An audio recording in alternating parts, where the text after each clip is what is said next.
Hey everybody, back at you with another pickups video as promised for this Sunday. You know, these are the games that were pretty much left off of my end of the year pickups from last year. So got a lot of cool titles here. The video won't be as long, thankfully, but I got some good titles in here that I think you guys will like. So let's take a look.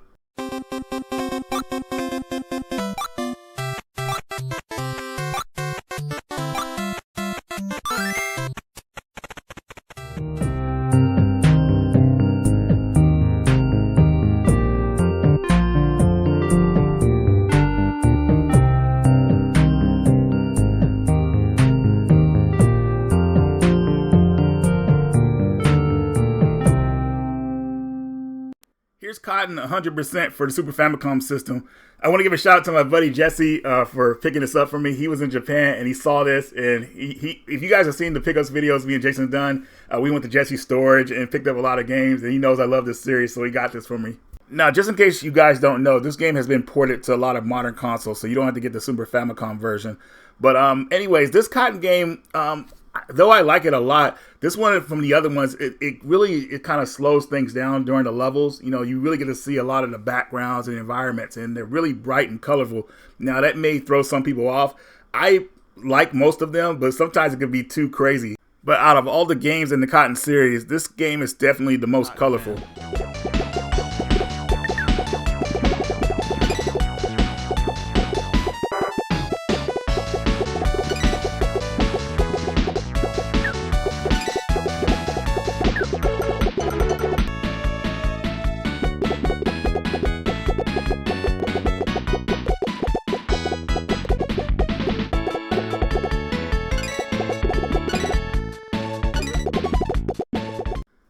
Got Sonic Origins Plus. Now, we know the Plus is BS on this physical game because it actually came with a download code for it when it should have been embedded on the disc.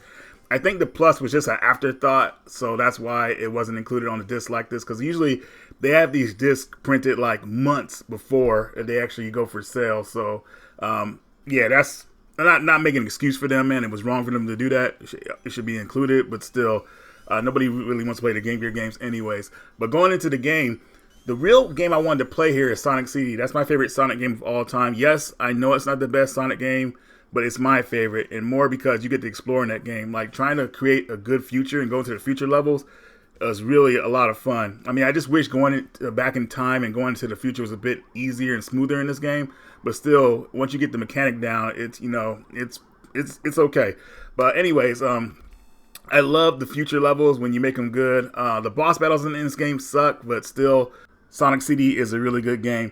Now you play Sonic 1, 2, 3, and Sonic and Knuckles, which is, you know, those are considered probably better games, but still, the main game I'll be playing on this collection is always Sonic CD. And I do plan on playing these games in order, like going through a little story mode and unlocking that achievement, but right now I'm just playing Sonic CD. So you guys let me know which one's your favorite Sonic game.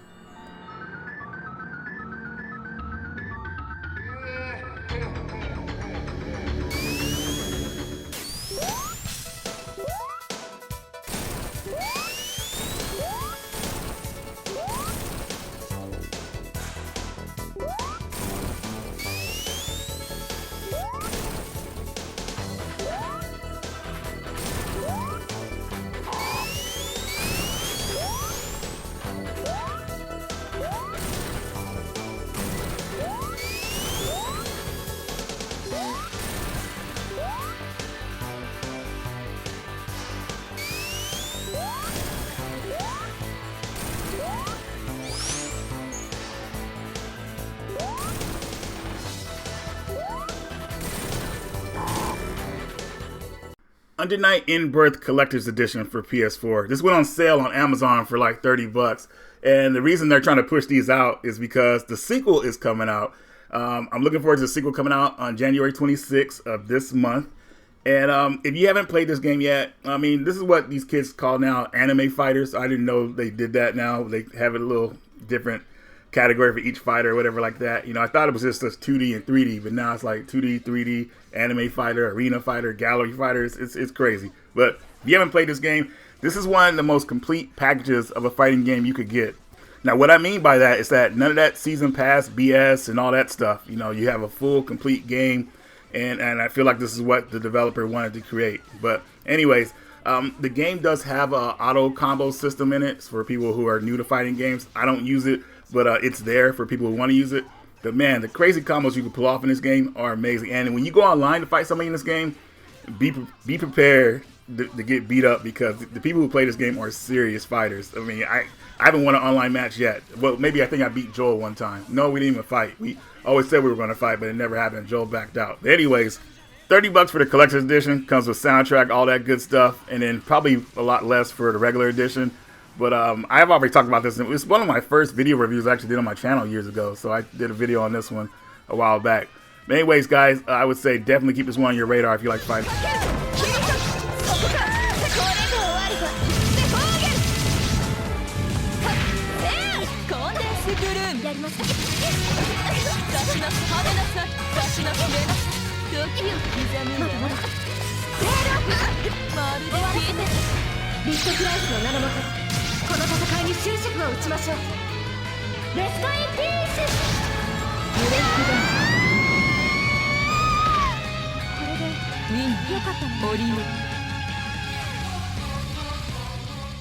Loop 8 Summer Guide. So the first thing this game has really going for it is the packaging. This packaging, as you can see, came with all this stuff, and that's what kind of like made me look into the game. Now, going into the gameplay, Loop 8 is a game that's pretty much like Groundhog Day. Like it loops around the same events, but they happen differently as the game goes on. Now, this might be boring to a lot of people, and it kind of is, you know, because sometimes minimal stuff happens that's vaguely different, and it gets annoying.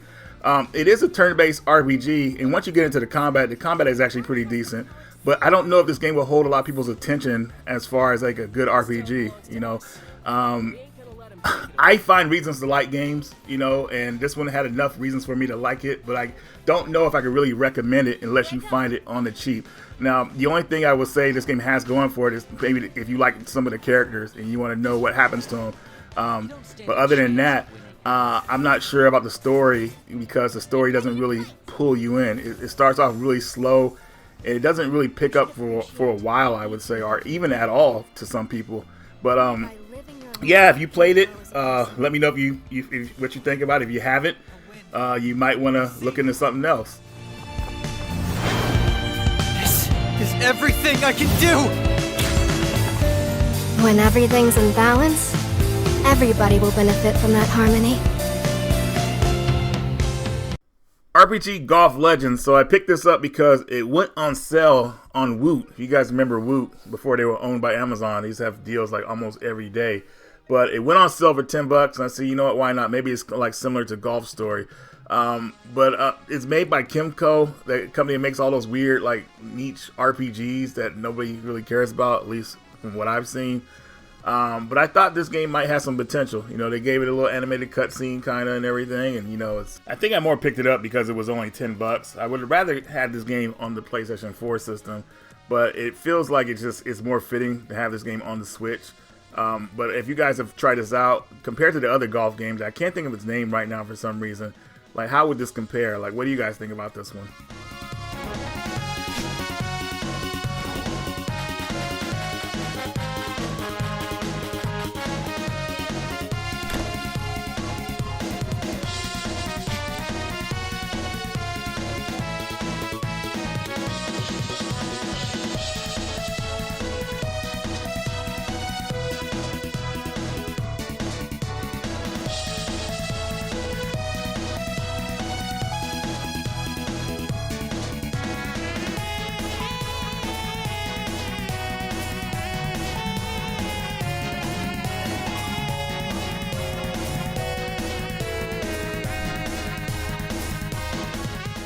Here's Grimore. Hopefully I pronounced that right.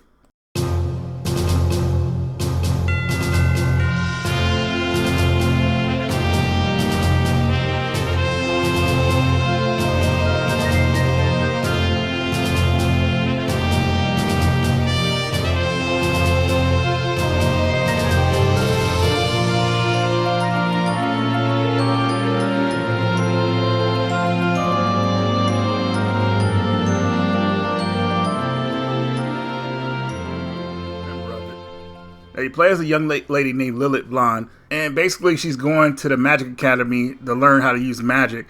And she has like a sick brother or something like that. I can't totally remember, but she wants to learn like high-level magic pretty much. And she's going to be at this academy for 5 days, but the 5 days, whew, man, there's such a twist to this game's like story. And that's one of the best parts about it. But what I want to let everybody know who might take interest in this game is that it has like a learning curve in the beginning. Now, the game guides you pretty well of learning everything, but you have to be very patient, you know, because the reward in this game is the story. But once you learn the gameplay as well, it actually becomes fun and addictive. But I feel like a lot of people might get turned off by it because some stuff takes a while to learn. But luckily, this version of the game has a fast forward feature, which you'll kind of like learn how to use on certain parts when it comes to waiting for summons to happen. I'm excited to get back into this game again because when I beat it the first time years ago, I never picked it up again. I was kind of blown away with the story, and then by the time I beat the game, Odin's Sphere came out and I started playing that, so this one just after that kind of collected dust. Here's Wanted Dead. So I actually talked about this on Jason's channel a few months back, and I actually gave him a copy of it on the PS5, but the thing with this game is it really feels like it's a PS3 game. Now, this is an action game where you play as like these Special Force SWAT team cops. And the first level has you going against these criminals that are like robbed a bank or something like that. But the thing is, the combat is brutal. I mean, I had to put the game on easy just to barely get past the first level. You know, running out of bullets, you know, the aiming system is kind of off and just, I don't know. I like the game, don't get me wrong, but I feel it missed its potential mark. I was like, man, come on, dude. Like, and then like I got like my buddy John heckled me about liking this game, and I really wanted to like it, and I do like it. It just missed its mark, but. Anyways, Wanted Dead, you might want to give it a go, but you might have to play it on easy mode because the game is pretty unbalanced, at least in my opinion. But it has interesting story, and I think it has interesting characters. But yeah, as far as recommending it, I can recommend it if you play the game on easy.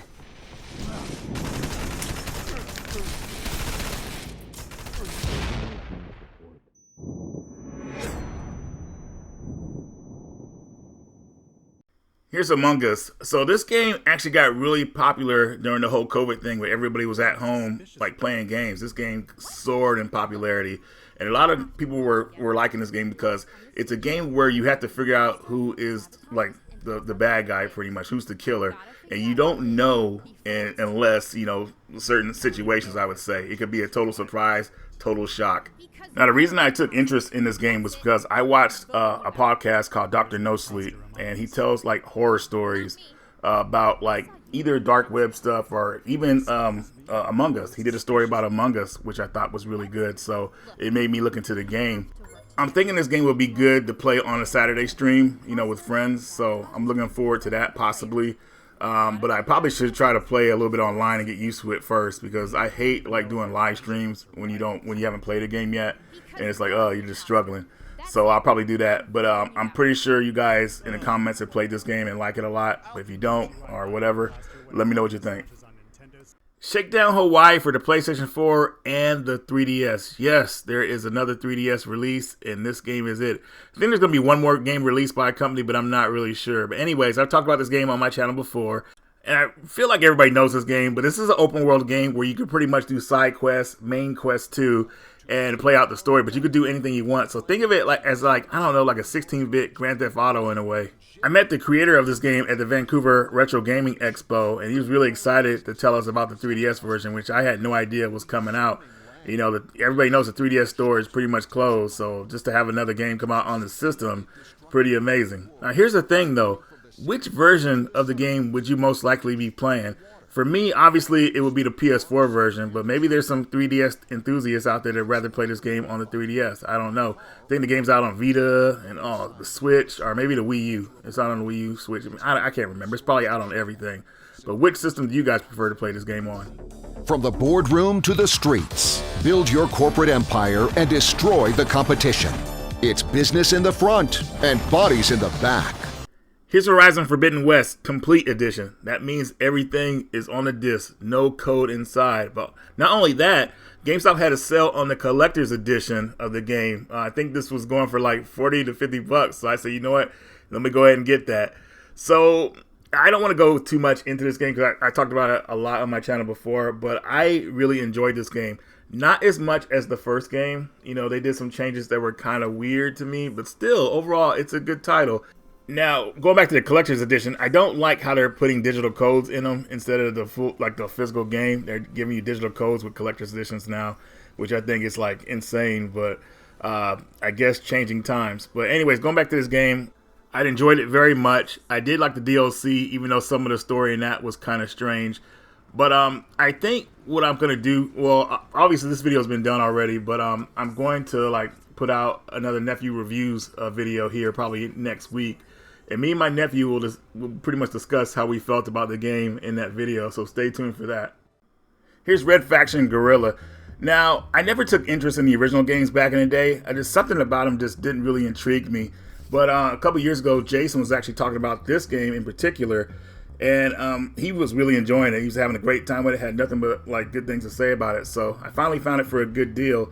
And I know it's a third game in the series, but I feel like maybe this game might be like the game that might make me take interest in the other games. I'm not really sure, but this is definitely the game I would say if people haven't gotten to the series, they should probably start at.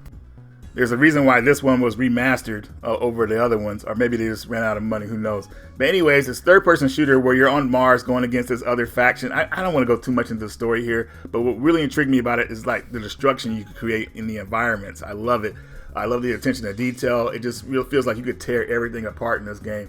So it says this game is PlayStation Pro Enhanced, so I'll get a little bit more detail in my game, which is nice.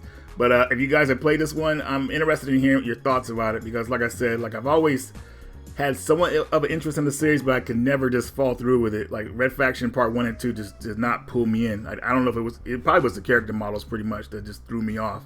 But let me know what you think. Here's Hyper Sentinel from Video Games New York Saw. And I talked about this game on my channel years ago because I had the PS4 version. And this is a shoot 'em up game that's reminiscent to games like Defender. But comparing it to Defender doesn't mean it's like a simplistic game or anything like that. Far from. This game has a lot of action going on in the areas you fight in. It's a lot of fun. I would say this game is kind of reminiscent to arcade games where you're trying to like go crazy for the highest score. So there's a lot of explosions going on, lots of different weapons you could choose between, and you're just blowing the stuff up. So I don't want to say the action's chaotic or anything like that, but still, you know, this game could get pretty intense. And that tape cassette you saw earlier in the video is the game soundtrack. Yes, it came with the soundtrack from Video Games New York Soft. And I thought it was kind of funny they put it on a tape. I don't know if anybody's really rocking tape players anymore. Well, I guess that's a part of the nostalgia for it. But anyways, guys, let me know what you think about this one.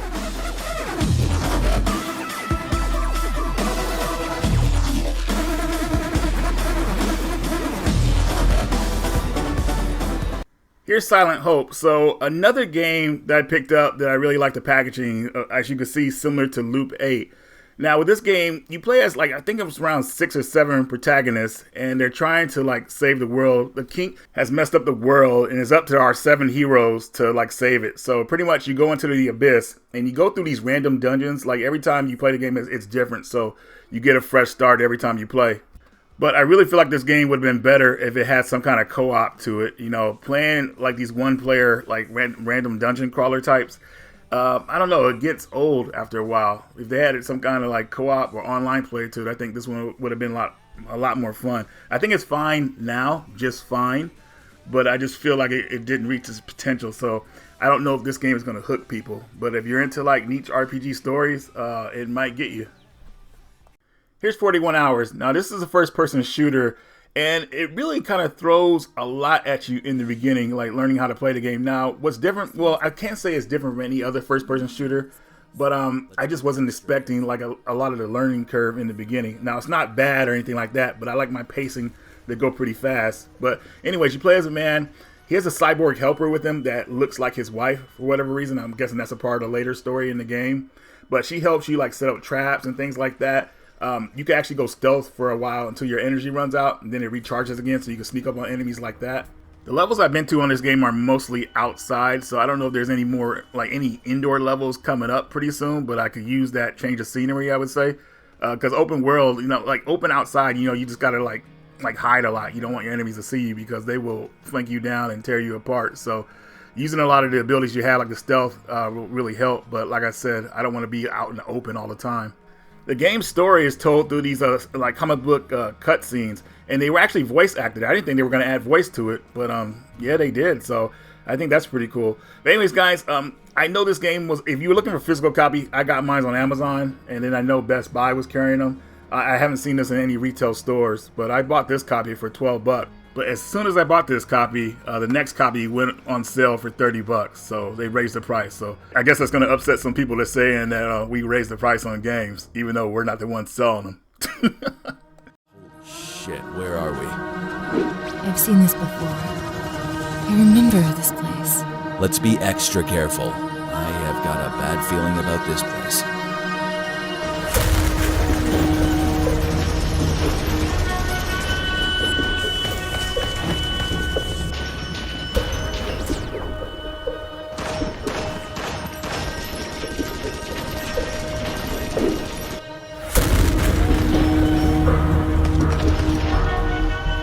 Here's Scars Above. So in this game, you play as a team of scientists that are stranded on an alien planet. Now, it kind of like, I was hoping for like an alien type vibe in it, like an alien from an alien movie.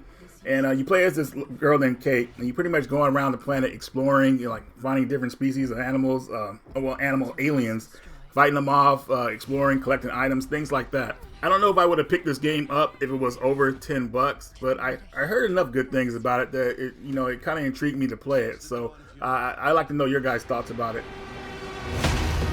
Your friends are trapped just as you are. If you want to make it home, you must uncover the secrets of this place and face its dangers. Oh my god!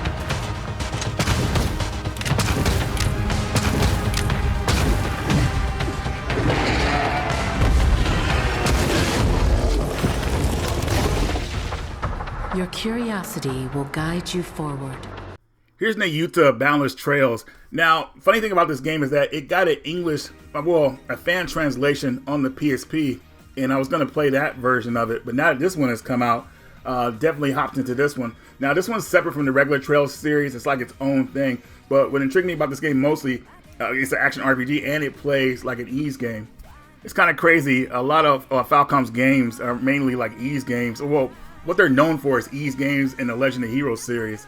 This being one of them, and I'm probably going to play this after I get all the endings in Star Ocean here pretty soon. This will be the next like action RPG I play. But if you guys have played this series, let me know what you think about it. Here's Vernal Egde. Yes, this is another Metroidvania type game, and this one kind of stands out a little bit, I would say. I'll just say this, the only thing I didn't really like about this game is some of the story in it. The story can be kind of weird sometimes, but maybe we'll talk about that in another video. But as far as the platforming and things like that, it's well done. Sometimes it could be a kind of difficult, I would say. The puzzles can be annoying. But if you get past all that, you got a solid game here, I would say. I'm about a quarter way through it. But I might do a review on this a little bit later after I finish the game. So we'll see. But anyways, guys, if you like what you're seeing here, it might be one you want to check out. Do Not Open. I was actually waiting for this game to get released in America as a physical, but that fell through, as you guys know, the decrease of PlayStation 4 games coming out over here. Usually the companies will make a Switch copy of a game and then they'll go straight to a PS5, even though it's not like a game that'll push to PS5 or anything like that. But anyways, this game is about a man who inherits a house from a family member, and when he gets to the house, everything like just falls apart pretty much. You wake up and somewhere in the house is all beat up, and the whole thing with this game is that you have to solve these puzzles to open up other areas of the house, and you're looking for your family while this is going on because they were there with you, but they disappeared in some flashback. It's hard to put the story together, but the first puzzle was pretty much easy, and I got through it like with no problem. But the thing is, you have 10 minutes to solve a puzzle. If you don't solve the puzzle in 10 minutes, a stalker comes after you. Now, I wanted to explore the mansion a bit more before I was trying to do a puzzle, but I looked at my timer because you have the timer on your watch to tell you how much time left before the stalker's going to come after you. And I just wanted to see what this stalker looked like. I thought it was going to be like the least intimidating thing I saw, and I hid from it. Once the timer went down, you hear this big crash from somewhere, and the stalker is looking for you, and I heard it. And when I saw that thing, it reminded me of Pyramid Head. I was like, oh my god, this is crazy. So I thought it was gonna be something silly looking or whatever like that. So basically, the stalker patrols the area, and you have to solve the puzzle while the stalker's in the area, which is pretty terrifying. So that means you gotta like hurry up pretty much before they get you, because if they see you, I tried to escape from it to see how I would do, and it was a wrap. That thing is fast, cuts corners really fast. It was just over. So do your best to avoid even letting the stalker in the room with you. Try to solve those puzzles as fast as you can and get the story moving, because once that monster is in there with you, I feel like it's just game over.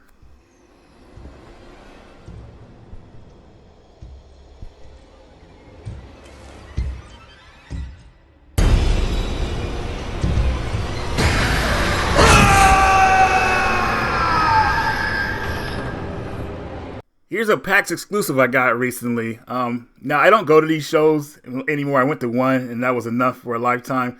Too many people, too crowded, too many long lines. But my buddy was going with his kids, and I asked him to pick this up for me. This is the Castle Crashers exclusive. This is the first physical format this game has gotten, and it's on the Switch of all systems. I thought it would have came out on Xbox a while ago, but still happy to have this in a physical format. This is a really cool beat 'em up from the guys that brought you games like Alien Homid, if you played that run and gun game from back in the day. But when it comes to this exclusive, I think there was only 200 made. The first 100 you get a coin with, and the other one you would get the rest of the stuff I have here.